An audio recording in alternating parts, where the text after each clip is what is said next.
Well, hello there, everybody, wherever you are in the world. My name is Jon Harris, and I'm the International Business and Education Lead at the Chartered Institute of Logistics and Transport. I'm delighted to be in conversation on this short video with Rakhim Oshakbayev. And Rakhim has just finished his chairing of a key session at the Central Asia Trade Forum. Now, it's the 10th Central Asia Trade Forum to take place, and CILT were delighted to take a key part in organising and providing the speakers and the support structure for the event that happened earlier today.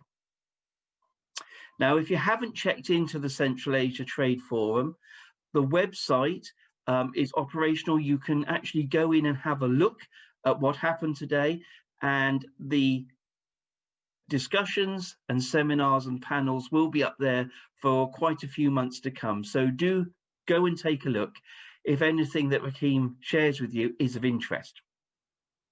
So with no more ado, let's turn to Rakhim. Thank you so much for taking part today, Rakhim. Thank you for looking after us and moderating our transport and logistics session. So if I had to ask you to reflect on what you've just heard from a number of people across the world talking about this theme, what would the top 3 messages be from the debate today?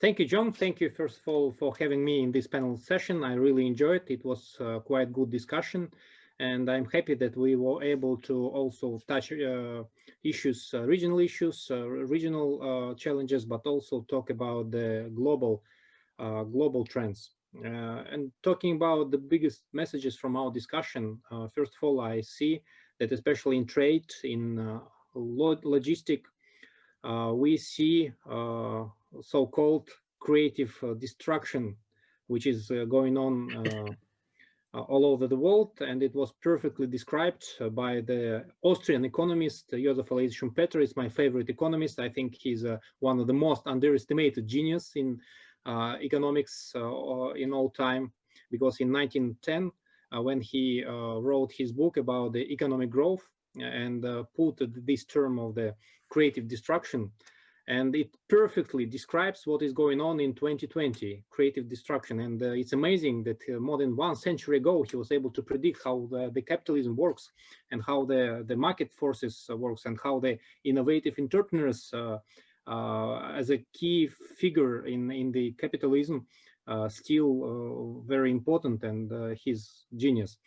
And the biggest message, yes, creative destruction going on, and what Sean Cooley, the famous futurist, told, and it's also quite interesting that creative destruction just started. So we don't understand perfectly what kind of the trends will take place even in the near future. So we see lots of promising trends, promising technologies like blockchain, but for the moment we don't see big broad usage of this technology, and who knows how maybe it's only the transition technology to the more biggest trends, and the future. And I suppose you and our viewers will totally agree, the future becomes less and less predictive, and that's why there is makes sense to use terms like to be agile, be adaptive, adapt, watch the trends, and this is one of the message. The second message I would like to underline, it's a regional perspective. Yes, the COVID, all these shutdowns affected especially aviation, trade, logistics, supply chain extremely hard, extremely strong. And but what I saw optimism from our colleagues from Uzbekistan, from Kazakhstan, and in spite of all losses, they see the big postponed demand, and they believe in capitalism, they believe in the human nature, they believe that we will get our lives and our business back. And they are quite open-minded to all the new trends. And of course, the third message, maybe it was not sounded by the speakers loudly, but what I see, of course, we see that the Central Asian region becomes the more attached, more integrated into the global supply chain. And we as a developing countries, 5 Central Asian developing countries, we are facing lots of challenges. So we should chase we should compete. The developed countries, we should compete with the companies from developed countries who has much bigger access to the capital, and what is important, much bigger access to the human resources, to the skilled workforce, to the talents. And this is a huge challenges for the politicians in the region. And we see what is going on in all post-Soviet countries. So I think that 2020 is very important because at least 4 or 5 countries kind of they have political crisis, and it's makes us very nervous. And this is also the big challenges: how to save the stability, how to save that the system works, but and able to chase our friends and our competitors from other countries. Excellent. Thanks very much, Rakhim, for that insight. It's interesting, there was a huge amount of positivity I sensed on the panel today, that yes, we might bounce back, we might not bounce back immediately as far as we want to be, but there was a lot of energy, a lot of dynamism about the opportunities, and about globally other sectors saying, well, actually, we want to reach out and we want to do more, not less, international trade and cooperation. So from your own perspective, Rakhim, what do you think the big economic challenges are? I mean, you can answer that from a Kazakhstan or from a wider Central Asia perspective, or if you've got a view on globally, what you think is likely to happen. I think from Kazakhstan, from local, regional perspective of view, it's more or less relevant for globally for any country. It's growing inequality. It's growing inequality, and which created by many factors. And one of the factor, of course, it's technological shifts, huge technological shifts. And we talked about this creative destruction, but this destruction has its own quite big price. That lots of people, lots of workers, lots of families, households, they will not adapt, and their level of the income, their level of happiness will decrease inevitably. And this is the big economic challenges, because we see less jobs in blue collar sector, less jobs. And on other hands, in developing countries, even developed countries, so the educational systems are not adapted, so they are not fully meeting fully the growing demands from the new sectors. And we see what is going on. So in like United States, okay, so when the people trying to get a high education, taking loans, and usually so it worked, like, so if you have good education, so you will able to have enough money, earn enough money. But now we see this it will not work as perfectly as it was. And in developing countries, so the situation much worse. We see that the education system, they sometimes they doesn't understand, they do not understand for what kind of the professions, occupations they should prepare children, even what kind of the skills, soft skills we should give to our children. So it's a big economic challenges. And the economic systems, the budget policy, fiscal policy, monetary policy, should pay attention to this, that to this creative destruction, how to adapt. And the good old instruments we see do not work as it was 10 years. Big economic challenges to us. And of course, inequality, what we should do with inequality, because some talented people, so they can get millions, they can easily earn money. Okay, Rakhim, I'm going to just stop it there. The film is running. We've lost connection with you. Sorry. Sorry. Yeah, the last 2 minutes you started to lose sound, and then your pictures froze. So we can edit this out. But what we will need you to do is pick up about the education and skills. Just start with that statement about schools and learning and finish off with that. And we will cut out the bit where it went odd. Okay. How to transform our education system, how to transform our schools, how to transform our understanding of the what kind of the skills we should give to our children. So this is the big challenges, and I think it's relevant not only for region Central Asia but into all countries. Okay, thank you, Rakhim. Now we've mentioned the economy and the importance of local economy survival, regional and big picture. Now we know across both developed countries and developing countries, we've seen, haven't we, different kinds of schemes. So whether they are support for people's salary, whether they are providing tax break points, whether they are at the high level requiring companies to pay less in terms of taxation and other insurances. One of the challenges here is that obviously that can't be sustainable. You know, we've been talking about that here in Europe, that yes, we can have what we call the furlough scheme and we can keep putting money into top people's income up, but there will become a point where borrowing and the sustainability of that is just, you know, not going to work. So we know that you in your day job is a strong advocate of sustainable development. So how do you think the transport and logistics sector should be more sustainable in the solutions that they start to look for? So we need institutions, I suppose, because on institutions, on inclusiveness, on how we manage and compare our interest, how fair is competition, what is the regulation, all these factors determine the sustainability and profitability and investment attractiveness of this sector.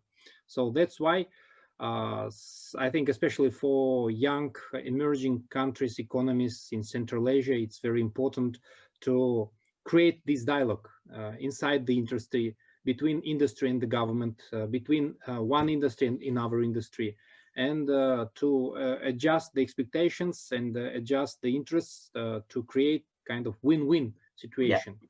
And I worked many years in the National Chamber of Entrepreneurs, and I was one of the kind of the author of this approach. So we talked from institutional point of view.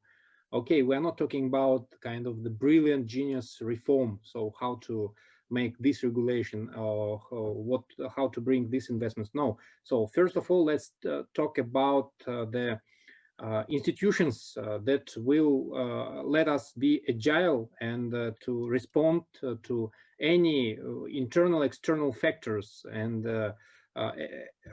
in any time that we can rely on these institutions when we are developing industries. So that this regulation, these decisions will inclusively take lots of opinions and take the best available decision. Yeah, excellent. And I guess there's a key role for all the Central Asia Trade Forum partners, for bodies like the Chartered Institute of Logistics and Transport, bodies involved in getting the gender balance right and more women involved in the profession. They've all got a part to play, haven't they, Rakhim? Absolutely. Excellent. We've just got two final questions for you. Now, from your work at TALAP, and you might want to just tell everyone what TALAP is, how can you add to the debate on strengthening transport and logistics networks? And from your own research, what do you think are the next steps for that to happen? I think a couple of words about TALAP. So I am a former government employee. I worked as a vice minister for investment and development that was responsible for the shaping the investment policy in Kazakhstan. But in 2016, I was quite inspired by the so-called 5 institutional reforms announced by the first President Nazarbayev, and decided to go to the NGO. And we, with my friends, created a non-government think tank, Center for Applied Research, TALAP, and our kind of the main paradigm ideology is the sustainable development. We see that this agenda is extremely relevant for all countries, and there is no sense to so there is a big sense to take this paradigm, this methodology, and put into our actual policy, applied policy. And talking about the transport logistics, so we see Central Asia, it's very important, and everybody talks about the transition potential of Central Asia. And we see it as an, from different point of view. Of course, China, One Belt, One Road. So their initiative, also big part of this initiative is Central Asia, is economic belt around the ancient Silk Road. So, and they are ready to invest. Of course, this kind of investments sometimes not so effective, and not so we had in our expectations, but nevertheless, I think that this view is very important. So Kazakhstan implementing very important state program called Nurly Zhol, so which aimed to unleash transitional potential of Kazakhstan. And we invested a lot into the railroads, we invested a lot in the infrastructure, into the automobile roads. And if you can see, this strategy worked even during the Corona crisis. So I'll tell you a couple of figures. So 9 months of 2020, so the overall transit from Kazakhstan increased to 27%, comparing with 9 months of 2019. So railroads, so plus 28%. Vehicle transportation, so transit, it's plus 25%. And now I see that in the expert society, in the government, everybody astonished, because Kazakhstan invested, was wise enough to invest, and it really works. And we see feedbacks from big vendors like Hewlett-Packard, from big companies. So they consider Central Asia, Kazakhstan, as a hub, which is more convenient to deliver their products into the Eurasia, biggest Eurasia. So, and that's why I think how to straighten transport to logistic networks across Central Asia, we should unite, get together into one table and work. So one example, the company launched pilot train on April 2020. Yeah. 2020 from Khorgos, from Xi'an from China to Budapest. And they analyzed how many days it took. So, and from Budapest, so they launched 11th of April and ended on 17th of May. And they saw some delays, or big delays, in Aktau, 7 days, in Akhalkalay, it's Azerbaijan, for 5 days. So 2 days in Baku, 3 days in between Izmir and Istanbul.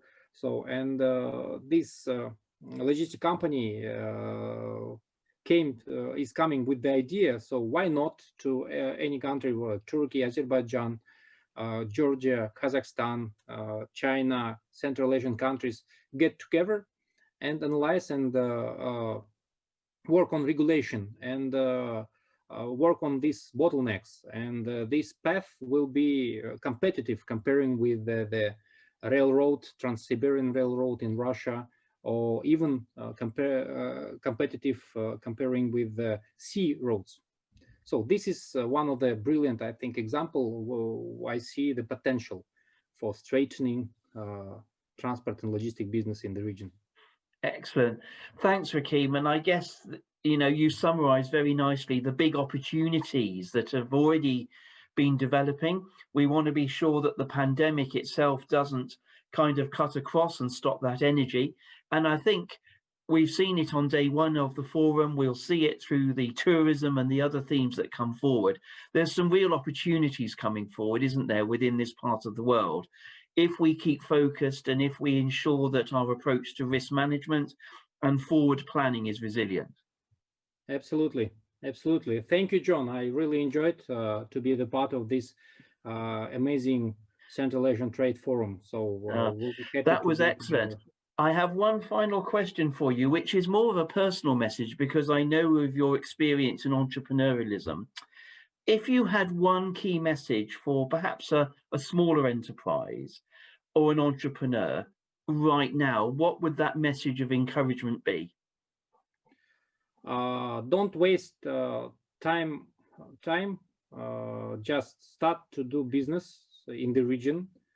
Because we see, so for the moment, for example, in Kazakhstan, so amazing, absolutely incredible stimulus, economic stimulus was given to the small business for tax exemption for 3 years, so cheap loans, so on and so forth. And we see the big fiscal stimulus, and we see lots of opportunities for small business, especially if you are based on the new technologies, on the modern CRM systems, on the analyzing the big data, on the mobile applications. So there is a huge opportunities. So excellent. Don't waste time, start business. Excellent. Well, with that really positive message, don't waste time, get moving on your business. A big thank you to Rakhim for this speed interview and giving your own perspective. Thank you. If you're watching, please don't forget to check out the Central Asia Trade Forum website. If you Google it, you can also find the YouTube channel where you're going to be able to view things as well. And finally, don't forget to check out the CILT global website, which is ciltinternational.org. So thank you so much. It's goodbye from me, Jon Harris, and goodbye from Rakhim. Bye-bye. Thank you.